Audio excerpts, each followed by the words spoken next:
नमस्कार, आप देख रहे हैं यूनाइटेड जेके। मैं हूं सुरेंद्र शर्मा। दिल्ली बम धमाकों के बाद जिस तरह से जो एनआईए और अन्य जांच एजेंसियां हैं, उन्होंने इस बात का खुलासा किया कि जो व्हाइट कॉलर टेररिज्म है उसकी अब तह तक जाने के लिए जो जांच एजेंसियां हैं वो अब परत दर परत खोल रही हैं और इसमें अब कई लगातार सिलसिलेवार तरीके से जो नए नए खुलासे हैं वो हो रहे हैं। अब जांच एजेंसियों ने एक और बड़ा खुलासा किया है और वो बड़ा खुलासा ये है कि जैश ए मोहम्मद के मॉड्यूल की तरफ से ये कोशिश की जा रही थी कि कश्मीर के अस्पतालों को हथियार रखने के लिए ठिकाना बनाया जाए और वहां से कई और डॉक्टर्स को जो है वो इस लूप में लिया जाए और इस काम में लगाया जाए। ये एक बड़ा खुलासा जो है वो किया जांच एजेंसियों ने कि कश्मीर के अस्पतालों को वहां पे हथियार रखने का, जखीरा रखने का जो ठिकाना है वहां बनाया जाए और वहां से एक बड़ा नेटवर्क जो है वो जैश ए मोहम्मद मॉड्यूल जो है वो खड़ा किया जाए। और उसमें अब तक आपने देखा भी है कि मोटे तौर पर जो सबसे ज्यादा जो तार हैं वो कश्मीर से जुड़े हैं और अब तक 6 डॉक्टर्स जो है वो वहां से पकड़े गए हैं कुल मिलाकर, और 5 जो है वो कश्मीर से हैं। एक शाहीन जो डॉक्टर थी वो लखनऊ की रहने वाली है।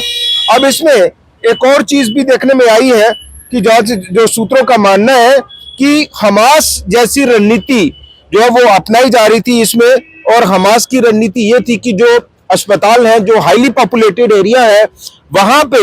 जो है वो ऐसे ठिकाने बनाए जाए और वहीं से जो है वो फिर ऑपरेट किया जाए। और इसमें जांच एजेंसियों की तरफ से ये भी कहा गया है, जो डिफेंस एक्सपर्ट्स हैं, जो रक्षा जानकार हैं, वो उनका ये भी कहना है कि 1990 में भी इस तरह की जो एक रणनीति थी आतंकवादियों की, जब 89-90 में आतंकवाद की शुरुआत हुई जम्मू कश्मीर में, तब भी हथियारों के ठिकाने जो है वो इसी तरह से इस्तेमाल किए जाते रहे कि अस्पताल और दूसरी चीजों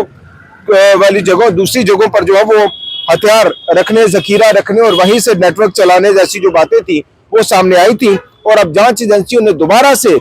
ये खुलासा किया है कि इस वक्त ये जो दिल्ली बम धमाकों को लेकर जो अभी जांच चल रही है और उसके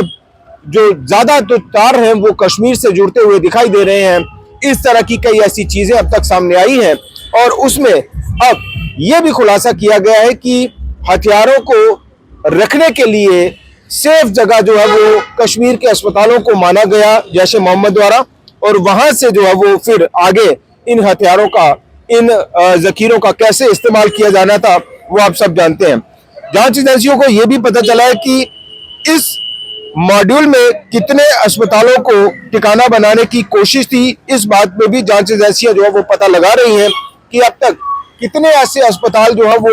इस काम के लिए चुने गए थे, या कितने अस्पतालों में अब तक ये सिलसिला शुरू कर दिया गया था कि वहां पे जो है वो हथियार रखे जाए, जखीरा रखा जाए। इस बात का भी जो है वो जांच एजेंसी अभी पता लगा रही है। और ये भी इस बात में भी जो है जांच एजेंसी जुटी हुई है कि अब तक हथियारों की सप्लाई की जो चेन है वो कहां तक फैली हुई है। ये एक बड़ा खुलासा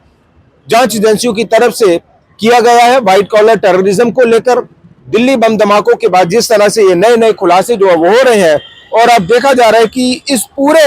नेटवर्क को तोड़ने में जो जांच एजेंसियां हैं वो लगी हुई हैं। दूसरी तरफ जो है वो अब ये भी देखा जा रहा है पिछले 2-3 दिन से कि जो कश्मीर में, जम्मू में जो अस्पताल है, लॉकर्स है, वहां पे जो है वो किस तरह से यहाँ चेकिंग जो है वो की जा रही है। और यहाँ आज भी कश्मीर में जो है वो पुलिस की तरफ से कई जगहों पर इस तरह की जो सर्चेस है या जो इंस्पेक्शंस है वो की जा रही है, चाहे उसमें मेडिकल इंस्टीट्यूशंस की बात हो, चाहे उसमें ये भी देखा जा रहा है कि केमिकल या फर्टिलाइजर्स जो दुकानें हैं उनको भी जो है वो पुलिस अब खंगाल रही है। और इसके साथ साथ ही जो कार डीलरशिप वाली जो दुकानें हैं, यहाँ से जो है वो पुरानी कारें खरीदने या बेचने का काम चलता है, तो उन चीजों को भी जो है वो पुलिस अब बड़ी बारीकी से इसकी कड़ियां जोड़ने में जो है वो जुटी हुई है। चूंकि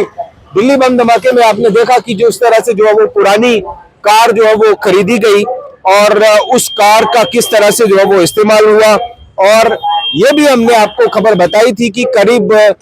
32 कारें जो है वो उसका इंतजाम किया गया था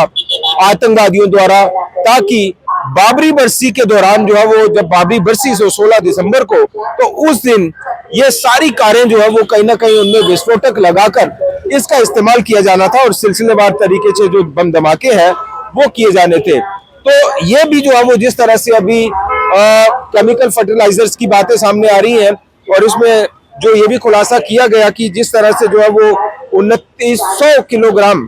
जो आरडीएक्स जो विस्फोटक था वो रखा गया था। और जिस तरह से आज आप ये खबर देख भी रहे हैं कि जो मुजम्मिल था वो किस तरह से आटा चक्की चलाता था और आटा चक्की में यूरिया पीसा जाता था और उसको जो है वो फिर आगे विस्फोटक के तौर पर इस्तेमाल किया जाना था। और उसी के मद्देनजर कश्मीर में आज जो केमिकल और फर्टिलाइजर्स की दुकानें हैं वहां पे भी जो वो इंस्पेक्शन की जा रही है और जो कार डीलरशिप्स हैं वहां पे भी की जा रही है और अस्पतालों में भी जो चेकिंग है वो की जा रही है। जम्मू और कश्मीर दोनों जगहों पर जो वो पुलिस और एनआईए और एसआईए तमाम जो जांच एजेंसियां हैं वो इसमें जुटी हुई है कि कहां तक जो है वो अब तक ये जो आतंकवादियों का जो जैश-ए मोहम्मद का जो मॉड्यूल है वो अब तक कहां तक उसकी चेन पहुंची है। और इस बात में जो जांच एजेंसियां हैं वो अब लगातार इसमें कई नए खुलासे कर रही हैं। और आज अभी जो एक नया खुलासा किया गया है कि कश्मीर के अस्पतालों को वहां पे हथियार रखने के लिए जो है वो इस्तेमाल किया जाना था और उस काम में ये जो जैश-ए मॉड्यूल है, जैश-ए मोहम्मद का जो मॉड्यूल है वो अस्पतालों को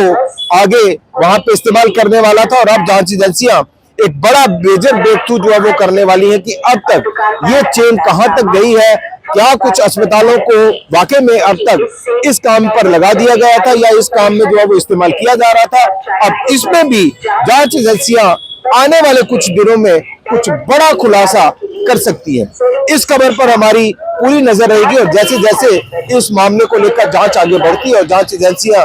इस पूरी मामले की तह तक जो है वो जिस तरह से परत दर परत खुल रही है वो सारी खबरें हम आप तक पहुंचाते रहेंगे। फिलहाल इतना ही।